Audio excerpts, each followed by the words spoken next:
China's financial sector is under unprecedented strain. These protesters are in the central Chinese city of Henan. It was a rare protest against an alleged bank scam.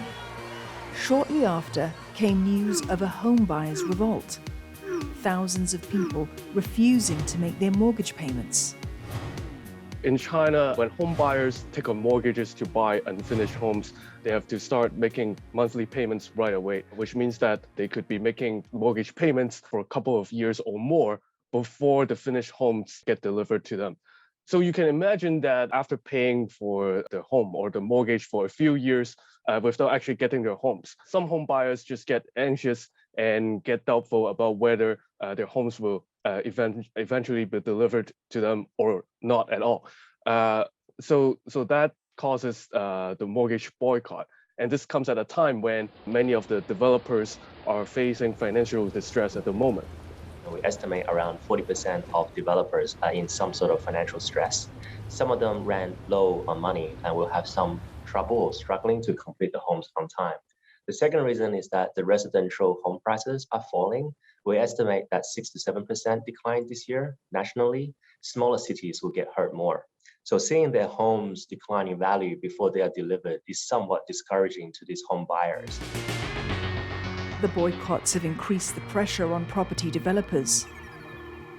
So far, the mortgages that's being involved only account for 0.01% of total outstanding mortgages in China. However, I believe that in a worst case scenario, this can actually go up to 5% of total outstanding mortgages.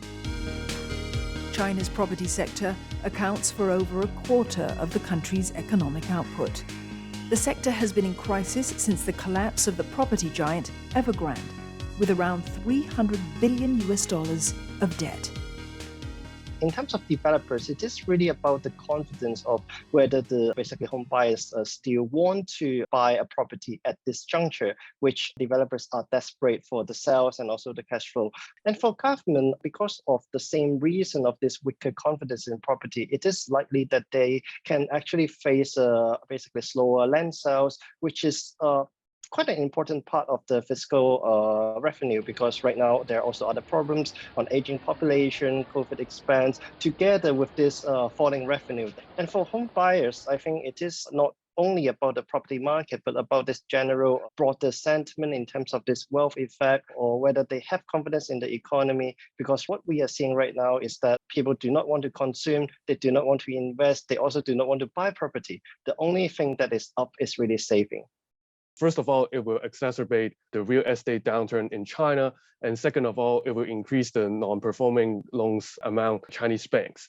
And so this can actually turn into a vicious cycle because there could be a banking issue on one hand, and also the financial stress that's being faced by property developers will also worsen.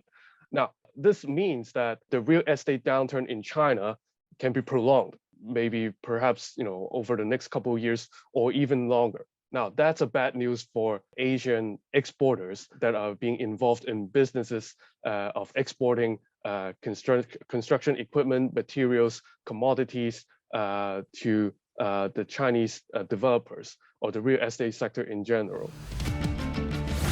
Reports quoted by Reuters say that the Chinese government will commit 300 billion yuan, or $44 billion to a rescue package for the property sector. Special relief funds and real estate funds seems to be the way to go, the solution here. We could see other measures as well. Authorities could be exploring other avenues and more efficient options to achieve the stability objective. The key problem here is really about the confidence. So all of this revolves around the question on what is the prospect of the property sector if the regulatory crackdown is so strong that it actually disrupts the whole business model of the property sector in China. So I guess the quickest way for this boycott to end is that the government would need to step in to support the sector to actually improve the the cash flow of all the stakeholders, such as the supply chain, property developers, and also the home buyers, so that the confidence can actually improve a little bit. With an estimated 1 trillion yuan of loans at stake, or around 144 billion US dollars, the turmoil in China's property market could have far-reaching consequences around the world. If there is actually a moment that basically global investors think that the systematic risk in China is rising, and China is actually one of the safest type of bond within Asia or basically in the emerging market.